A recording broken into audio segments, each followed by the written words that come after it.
कभी आपने गौर किया है, रात को सोने से पहले आपका शरीर बिस्तर पर होता है, लेकिन आपका दिमाग कहीं और।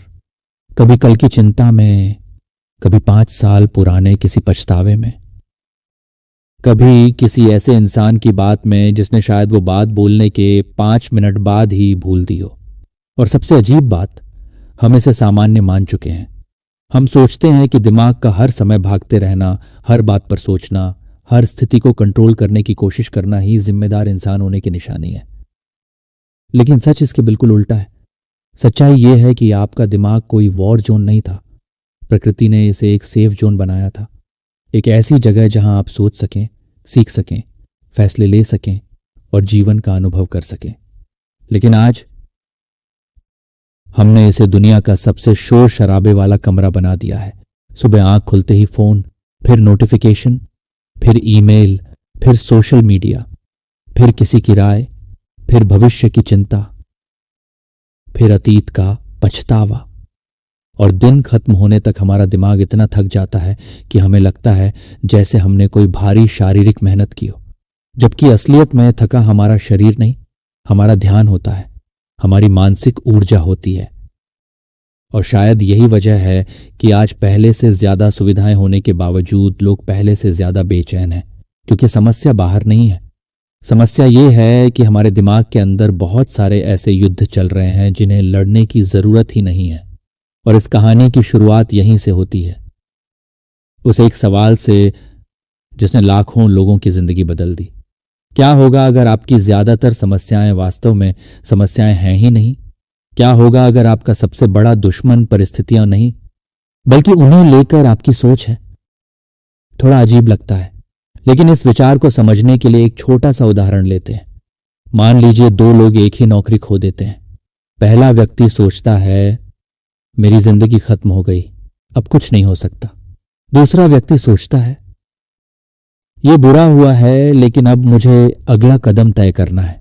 घटना दोनों के साथ एक जैसी हुई, लेकिन कुछ महीनों बाद उनकी जिंदगी बिल्कुल अलग दिखेगी। क्यों? क्योंकि इंसान को हमेशा घटनाएं नहीं तोड़ती, घटनाओं के बारे में उसकी व्याख्या उसे तोड़ती है। और यही हम पहली बड़ी गलती करते हैं। हम उन चीजों पर अपनी 90% मानसिक ऊर्जा खर्च कर देते हैं जिन्हें बदलने की हमारी क्षमता 0% होती है। किसी ने मेरे बारे में क्या कहा, लोग मुझे पसंद करते हैं या नहीं, भविष्य में क्या होगा, अतीत में क्या हो सकता था, क्यों ऐसा हुआ, क्यों वैसा हुआ। हम घंटों इन सवालों में फंसे रहते हैं, लेकिन एक सवाल शायद ही कभी पूछते हैं, अभी मैं क्या कर सकता हूं? और यही सवाल सारी दिशा बदल देता है। सोचिए, अगर बारिश हो रही है तो आप उसे रोक नहीं सकते, लेकिन छाता ले सकते हैं। अगर ट्रैफिक है तो आप पूरी सड़क खाली नहीं करा सकते, लेकिन अपना रास्ता बदल सकते हैं। अगर कोई इंसान आपको पसंद नहीं करता तो आप उसके दिमाग में घुसकर उसकी राय नहीं बदल सकते, लेकिन अपनी प्रतिक्रिया जरूर बदल सकते हैं। यानी जीवन का बड़ा हिस्सा कंट्रोल का नहीं, रिस्पॉन्स का खेल है। लेकिन हमारा दिमाग इसे मानने को तैयार नहीं होता, क्योंकि उसे कंट्रोल पसंद है। उसे लगता है कि अगर वह हर चीज के बारे में पर्याप्त सोच लेगा तो सब कुछ सुरक्षित हो जाएगा। यहीं से जन्म होता है ओवरथिंकिंग का। और ओवरथिंकिंग बहुत चालाक होती है। वो खुद को समस्या नहीं दिखाती, वो खुद को समाधान के रूप में पेश करती है। वो कहती है, थोड़ा और सोच लो, थोड़ा और विश्लेषण कर लो, थोड़ा और तैयारी कर लो। लेकिन महीनों बाद भी इंसान वहीं खड़ा रहता है, क्योंकि ओवरथिंकिंग समस्या का समाधान नहीं निकालती, वो सिर्फ समस्या का साइज बड़ा कर देती है। आपने शायद महसूस किया होगा, कभी किसी छोटी सी बात को लेकर रात भर सोचा है और अगले दिन वही बात पहले से 10 गुना बड़ी लगने लगी। असल समस्या नहीं बढ़ी थी, उसके बारे में आपके दिमाग की कहानी बढ़ गई थी। और जितना ज्यादा हम उस कहानी को दोहराते हैं, उतनी ज्यादा वह सच जैसी महसूस होने लगती है। यही कारण है कि बहुत बार हमें वास्तविकता नहीं थकाती, हमें अपनी कल्पना थकाती है। एक इंटरव्यू से पहले हम 100 बार असफलता की कल्पना कर लेते हैं। एक बातचीत से पहले 100 संभावित झगड़े सोच लेते हैं। एक प्रोजेक्ट शुरू करने से पहले 100 संभावित समस्याएं देख लेते हैं और फिर हैरान होते हैं कि हम इतने तनाव में क्यों हैं। सच्चाई यह है कि दिमाग को हर विचार पर विश्वास करने की जरूरत नहीं होती। हर विचार सच नहीं होता, हर डर भविष्यवाणी नहीं होता, और हर चिंता चेतावनी नहीं होती। कई बार वे सिर्फ विचार होते हैं, आते हैं और चले जाते हैं, लेकिन हम उन्हें पकड़ लेते हैं और यहीं से संघर्ष शुरू होता है। अब सोचिए, अगर कोई व्यक्ति आपके बारे में कुछ गलत कह दे तो क्या होता है? अक्सर हम घंटों उस बात के बारे में सोचते रहते हैं, गुस्सा करते हैं, कल्पना में बहस करते हैं, बार बार वही दृश्य दोहराते हैं। लेकिन असली नुकसान उस व्यक्ति ने नहीं किया, असली नुकसान हम खुद कर रहे होते हैं। क्योंकि अगर आप हर राय पर प्रतिक्रिया देते हैं तो आपकी चाबी दूसरों के हाथों में है। आपका मूड, आपकी शांति, आपकी ऊर्जा सब किसी और के व्यवहार पर निर्भर हो जाती है। और जिस दिन आपकी खुशी दूसरों के व्यवहार पर निर्भर हो गई, उस दिन आपने अपनी आजादी खो दी।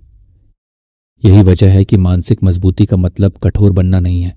मानसिक मजबूती का मतलब है यह समझना कि हर चीज आपकी प्रतिक्रिया के लायक नहीं होती, हर लड़ाई लड़ना जरूरी नहीं होता, हर बहस जीतना जरूरी नहीं होता, और हर राय का जवाब देना भी जरूरी नहीं होता। क्योंकि कभी कभी सबसे शक्तिशाली प्रतिक्रिया कोई प्रतिक्रिया न देना होती है। लेकिन यहां एक और दुश्मन हमारा इंतजार कर रहा है, एक ऐसा दुश्मन जो भविष्य में नहीं रहता बल्कि अतीत में रहता है, और वही हमारी अगली सबसे बड़ी मानसिक कैद बन जाता है, अतीत का बोझ। और यही समझना हमारी जिंदगी बदल सकता है। अतीत शायद दुनिया की एकमात्र ऐसी चीज है जिसे बदला नहीं जा सकता। फिर भी इंसान अपनी जिंदगी का बड़ा हिस्सा उसी के साथ लड़ते हुए बिताता है। कभी कोई पुरानी गलती, कभी कोई टूटा हुआ रिश्ता, कभी कोई खोया हुआ मौका, कभी किसी की कही हुई कड़वी बात। घटना खत्म हो चुकी होती है, साल बीत चुके होते हैं, लोग बदल चुके होते हैं, पर हमारे दिमाग में वह कहानी अभी भी चल रही होती है। और सबसे दुखद बात यह है कि कई बार हम उस दर्द को छोड़ना नहीं चाहते, क्योंकि हमें लगता है कि अगर हमने उसे छोड़ दिया तो शायद हम उस घटना को सही मान लेंगे। लेकिन सच्चाई अलग है। अतीत को छोड़ना उस घटना को सही ठहराना नहीं है। अतीत को छोड़ना खुद को आजाद करना है, क्योंकि अतीत एक मुर्दा शरीर की तरह है। आप जितना उसे पकड़ कर रखेंगे, उसकी बदबू उतनी ही आपकी वर्तमान जिंदगी में फैलती जाएगी। और यही वजह है कि बहुत से लोग वर्तमान में नहीं जीते, वे पुराने अध्यायों के भूतों के साथ जीते हैं। उनकी बातचीत वर्तमान में होती है, लेकिन उनके विचार अतीत में फंसे रहते हैं। उनका शरीर आज में होता है, लेकिन उनका दिमाग कल में।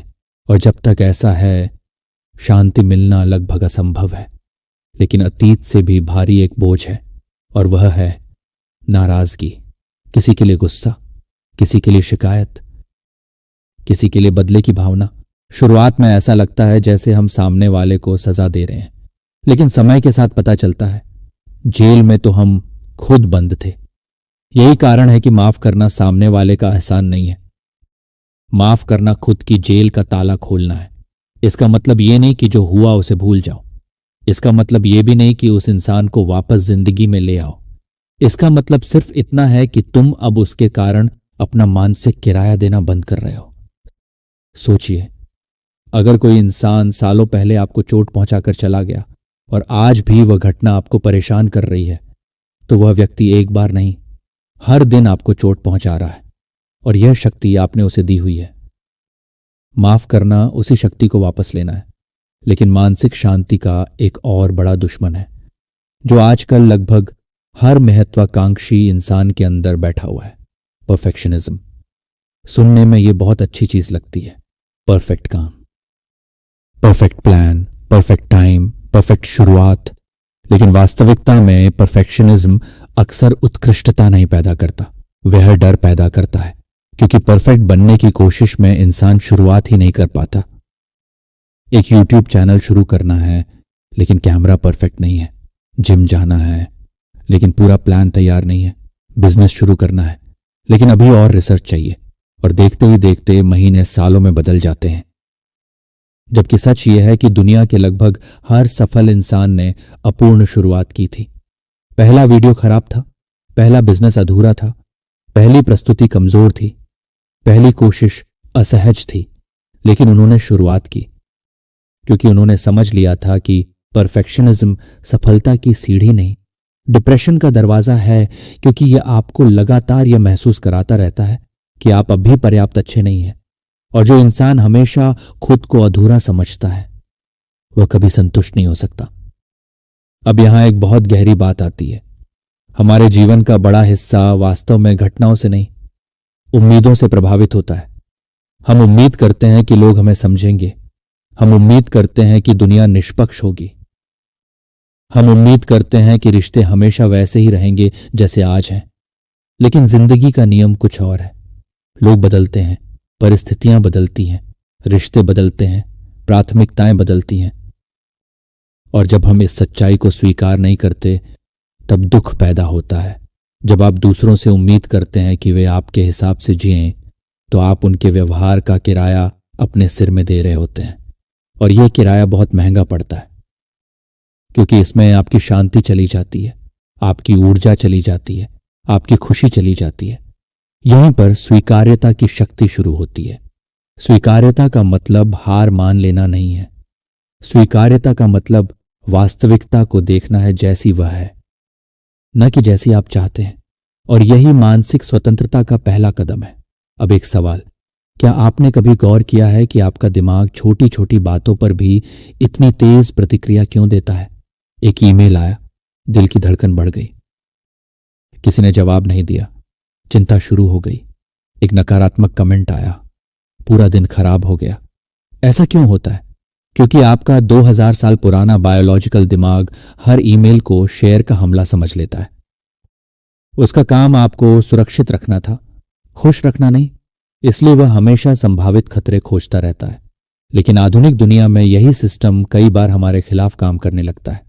और इसलिए मानसिक शांति का मतलब यह नहीं कि डर खत्म हो जाएगा। इसका मतलब यह है कि आप डर के बावजूद आगे बढ़ना सीख जाएंगे।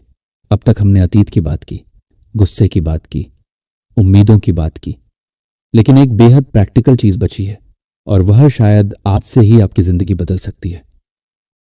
कागज। हां, सिर्फ एक कागज, क्योंकि कागज पर लिखा विचार एक डेटा बन जाता है, लेकिन सिर में घुमा विचार एक राक्षस बन जाता है। जब तक कोई चिंता आपके दिमाग में घूमती रहती है वह धुंधली और डरावनी लगती है, लेकिन जिस पल आप उसे लिख देते हैं वह स्पष्ट हो जाती है।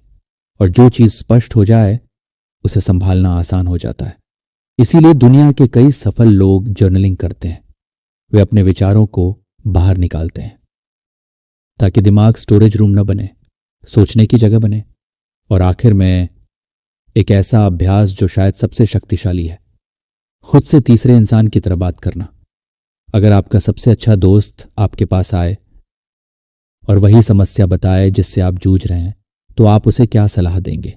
दिलचस्प बात यह है कि हम दूसरों को अक्सर शानदार सलाह देते हैं, लेकिन खुद के मामले में सबसे कठोर जज बन जाते हैं। इसलिए अगली बार जब आपका दिमाग आपको डराए तो खुद से पूछिए, अगर मेरा दोस्त इस स्थिति में होता तो मैं उससे क्या कहता? अक्सर जवाब वहीं मिलेगा, और शायद राहत भी। तो आखिर में पूरी बात को एक वाक्य में समझें। कंट्रोल की चाहत ही हर मानसिक तनाव की जड़ है। हम दुनिया को नियंत्रित करना चाहते हैं, लोगों को नियंत्रित करना चाहते हैं, भविष्य को नियंत्रित करना चाहते हैं, लेकिन जितनी ज्यादा पकड़ बनाते हैं उतना ज्यादा तनाव पैदा होता है। इसलिए रिलीज करना हार मानना नहीं है। इसका मतलब है कि आप बेकार का बोझ उठाने से मना कर रहे हैं। दुनिया आपके नियंत्रण में नहीं है, लोग आपके नियंत्रण में नहीं है, अतीत आपके नियंत्रण में नहीं है, लेकिन आपका अगला कदम, आपका अगला निर्णय। और इस वीडियो के बाद आप क्या करते हैं वह पूरी तरह आपके हाथ में है। और शायद मानसिक शांति का रहस्य यही है, जब आप उस चीज पर ऊर्जा लगाना शुरू कर देते हैं जिसे बदल सकते हैं, और उस चीज को छोड़ना सीख जाते हैं जिसे नहीं बदल सकते, तभी दिमाग युद्ध का मैदान नहीं रहता। वह फिर से एक घर बन जाता है, एक ऐसा घर जहां लौटकर आपको सुकून